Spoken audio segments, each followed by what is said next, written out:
The Lincoln Conservatory of Music rises like a marble cathedral against the early morning fog, polished, prestigious, untouched by time. Inside, the halls echo with centuries of musical legacy.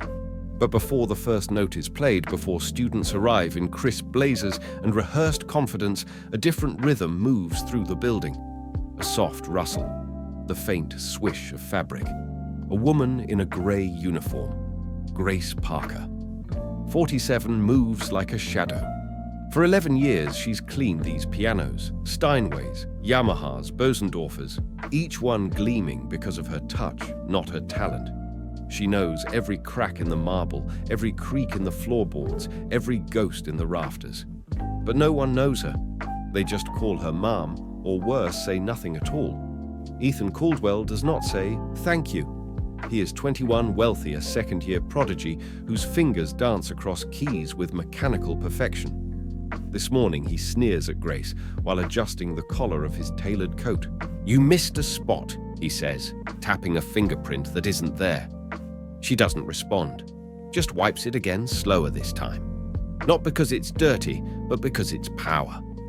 Her silence says more than his words. Once he leaves the room, quiet. The sun glints through stained glass windows. Grace lingers. One Steinway calls to her. The Grand One model, D 1983. She's never played it, never dared. But today, something shifts. She gently places her rag on the cart, walks across the floor as if approaching a pew, and sits. Her fingers hover over the keys. She doesn't press down. She just remembers. The memory begins with the smell old wood cigarette smoke and sweet bourbon. New Orleans, 1989. Grace, age 7, sits on a wobbly stool in a jazz bar, after hours the one where her mother waitressed. Her feet dangle, her hands stretch to touch an upright piano that barely stays in tune. And then a voice. "You've got it, little one," the pianist whispers, his smile tired but kind. Some folks study their whole lives and never find what you already know. And she believes him. But life doesn't let wonder live long. Her mother gets sick. Hospital bills grow like weeds. Piano lessons vanish. Grace quits school and starts working. The music doesn't die. It just goes underground, buried beneath ammonia and rubber gloves. Back in the present, a single finger falls. Middle C. It echoes deep, warm, familiar. The note floats in the air, then settles into her chest. She exhales, alone, unapplauded. Still, she plays another. "You didn't hear that from me," a voice says from the back. Grace flinches. Standing in the doorway is Marcus Hill, late 20s, kind-eyed, wearing a campus security badge. He raises his hands playfully. "Sorry, didn't mean to scare you. But that was something." Grace rises quickly, smoothing her uniform. "I wasn't playing." Marcus shrugs. "Could have fooled me. Looked like playing. Sounded like soul." She grabs her supplies, ready to disappear. But Marcus, without mockery, says something that lands like lightning. "You've got musician's hands. The piano knew you." Later that night, in her modest apartment, Grace sifts through bills, coupons, and junk mail. Among them, something glossy. A thick, foil-stamped flyer, the Whitmore Invitational. She scoffs at the elegance, the golden portraits of tuxedoed prodigies. But then, near the bottom, something unfamiliar. Wild card slot. Open audition. First 20 applicants. Tomorrow at 9 a.m. Her fingers pause. Her heart stirs. But then the voice returns, the one life taught her to hear. "You're just the help. That stage isn't for people like you." She closes the flyer, tosses it toward the trash, then stops. A single line catches her eye. Sometimes greatness hides in plain sight. She doesn't throw it away. She tucks it in a drawer. Not hope, not yet, but the possibility of it. The next morning, Grace walks slower than usual down the conservatory hallway. She tells herself she's just finishing her shift, but her shoes keep steering toward the audition hall. The closer she gets, the louder the noise, students warming up, laughing, name-dropping cities like Vienna and Paris. She stays back, hidden behind a marble pillar. Then Marcus appears, calm, steady, holding something in his hand. A folded paper. "You came," he says gently. "I didn't say I was auditioning," she replies. He nods. Right. Just visiting. In full uniform, at the exact time and location of the wildcard slot. She smirks despite herself. He offers the paper. Registration form. Just in case. Grace hesitates. The laughter from the contestants echoes down the corridor. She feels her uniform again, stiff loud out of place.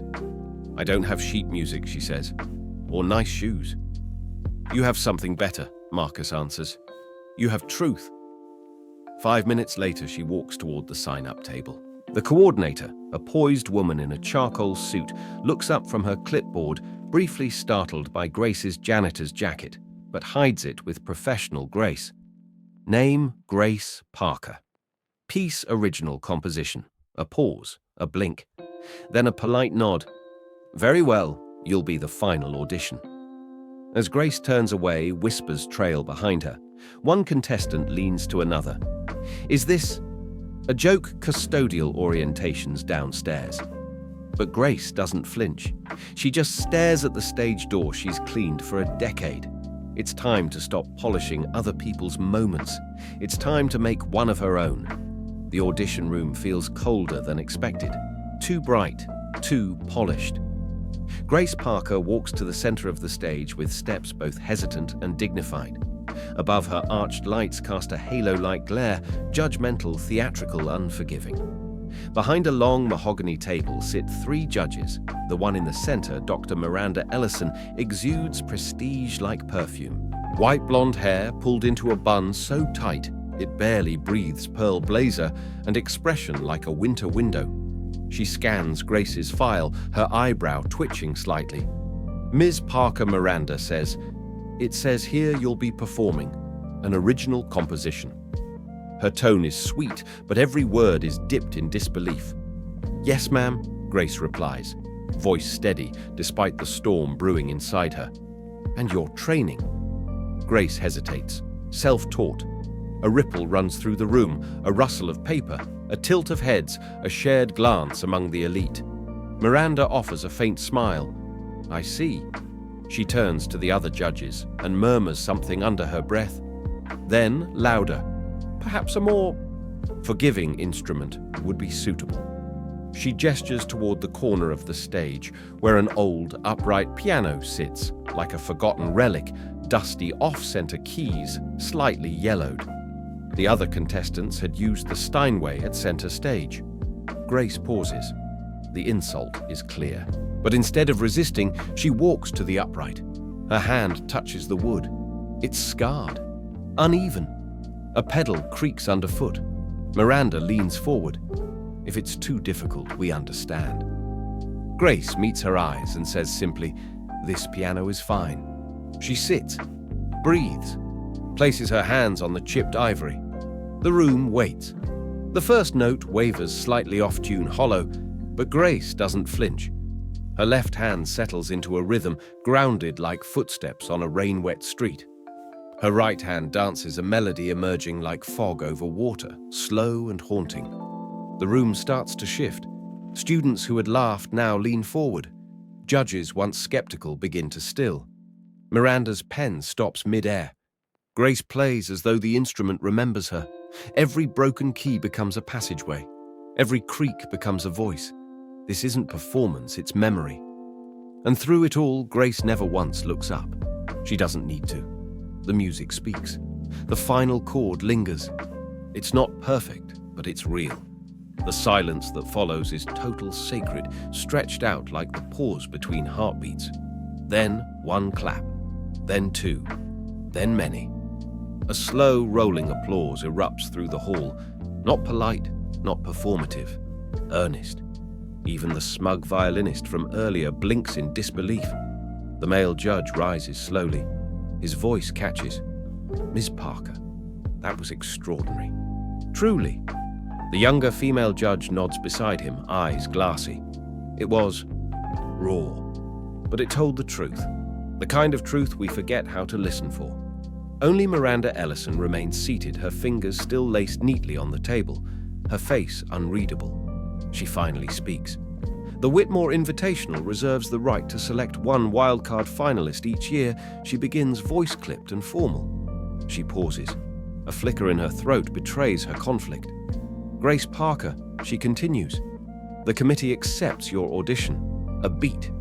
You are this year's wildcard finalist.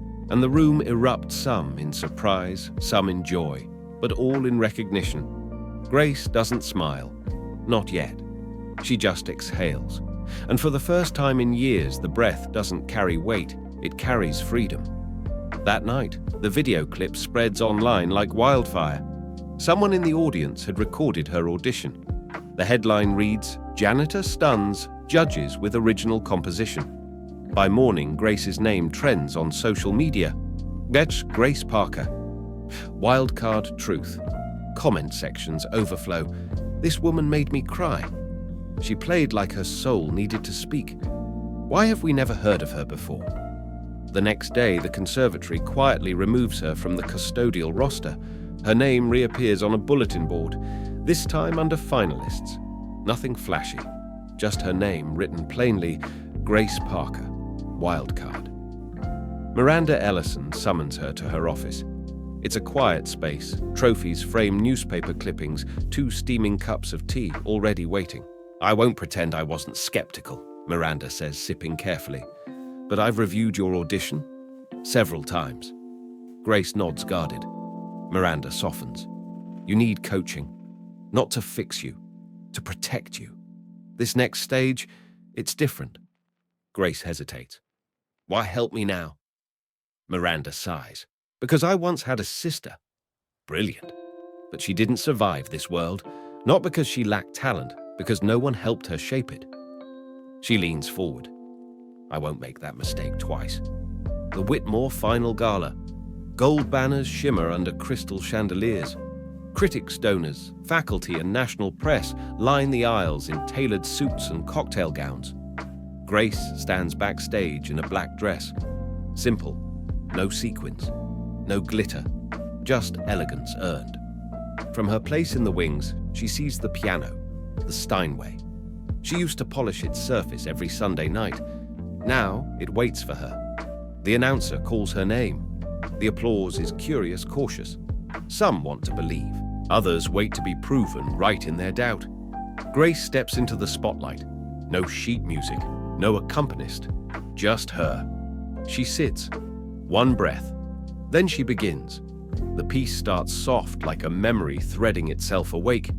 It shifts from lullaby to lament jazz to gospel. Notes swell and crash like waves. The music tells a story, her story. Years of silence, of watching, of waiting. The crescendo builds not with speed, but with truth, and then silence. Not because the audience is unsure, but because they've never heard something so undeniably human. A pause, then a roar. Applause rises in waves. Some stand, some cry. One critic writes in real time, not a performance, a reckoning. Grace bows low, slow grateful. She once cleaned this floor. Now she commands it. The reception hall of the Lincoln Conservatory gleams like a ballroom from another era. Velvet drapes, crystal chandeliers.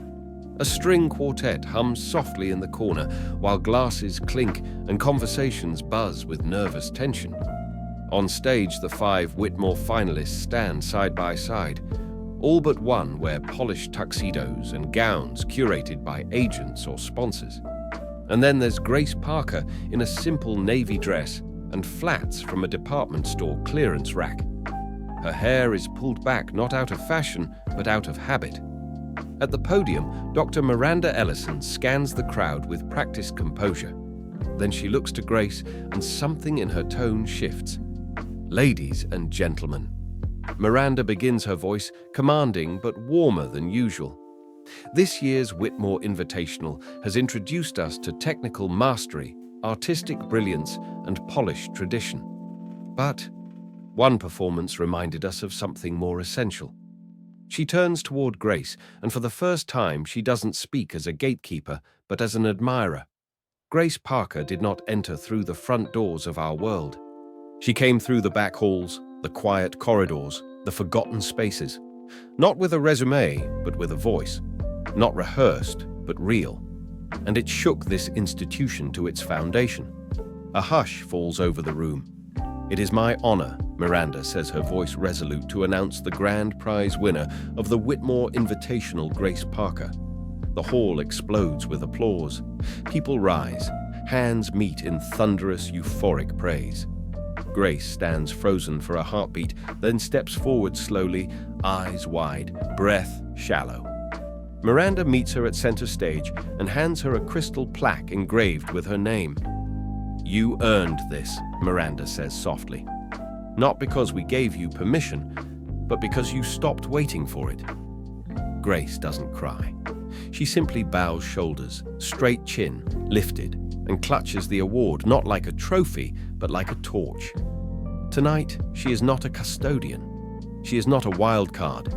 She is an artist. The staff bulletin board at Lincoln Conservatory now reads Grace Parker.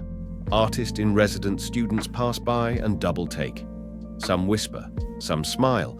Some are simply curious about the woman who once mopped these floors and now commands their attention. Grace's first seminar is held in a modest rehearsal room with 20 folding chairs and a slightly off-tune upright piano in the corner. She enters, carrying a mug of black coffee and a legal pad filled with scribbled ideas, not music theory, but memories. "I'm not here to teach you perfection," she says, pacing slowly. "You can find that in books. I'm here to help you find something deeper." She plays a few chords, imperfect but powerful. "My mother once told me, play what's inside, not what's expected." That's your job now. Not to impress, but to connect. Students lean in. Some nod. One quietly wipes her eyes. Grace writes on the whiteboard in big block letters, "Don't chase perfection. Chase honesty." That becomes her motto, her message, her method. Each week her class grows. She doesn't assign scales, she assigns stories. Students start composing not from pressure, but from pain, joy, chaos, love. The room becomes a sanctuary, not for prodigies, but for truth seekers. And Grace? She teaches with the authority of someone who found her voice the hard way and now refuses to let it go silent again. One morning, an envelope arrives on Grace's desk. Heavy cream paper, gold trim, a handwritten invitation, Chicago Jazz Heritage Gala, honoring voices that moved the nation. She smiles, not because of the prestige, but because the piano she'll play is a century-old, half-warped, missing 2 keys. Perfect, she thinks. It's like me. Soon invitations multiply: San Francisco, New Orleans, DC, even a public school concert in Detroit. Her phone, once used for schedule changes and supply orders, now buzzes with requests from journalists, artists, and orchestras. Still, she remains grounded. At every venue, she tells the story not of her win, but of her years in the shadows. She plays her signature piece, raw, gospel-tinged, jazz-kissed, built from the bones of lived experience. And every time people rise, not because it's flawless, but because it's true. A reporter once asks, "What do you call your style?" She replies, "Survival set to melody." Her story spreads not as a novelty, but as a movement. Young artists begin uploading videos tagged "I should play anyway." Broken pianos are pulled from closets and tuned, and in classrooms everywhere, kids who thought they didn't belong begin to write their own songs. A year later, the Whitmore opening gala begins with reverent silence. The announcer doesn't say much, just one name. "Please welcome Grace Parker." Grace walks on stage in a long black gown. Around her wrist, a silver bracelet, once worn by her mother. She moves with quiet assurance, no rush, no apology. The same hall she once polished now welcomes her as a guest of honor. She sits at the Steinway fingers hovering. Then she begins. The piece is familiar but evolved, still soulful, still scarred, but now sculpted with grace and depth. It speaks of struggle but also of return, of someone who found her voice in the dust and carried it into the light. When the final chord fades, the room doesn't clap immediately. It breathes, then rises slow, full, sincere. Backstage, a little girl waits, notebook clutched in her hands. She walks up shyly and says, "Ms. Parker." I wrote a song after I saw your video. I called it Window Light, because it starts small, then gets big. Grace Neal's eyes level with hers. Can I see it? The girl opens the notebook, handwritten notes, crooked lines but full of soul. Do you think it's good enough? The girl asks. Grace smiles. I think she says it already is. That night, Grace returns to her apartment. No fanfare, no interview, just quiet. She sits at her second-hand upright piano, the one she bought for herself, missing a few keys. She touches the ivory. She plays, not for applause, not for anyone else, but for the little girl inside her who once dreamed from the shadows. And in that room, with music echoing softly against the walls, Grace Parker knows the final note isn't the end, it's the beginning.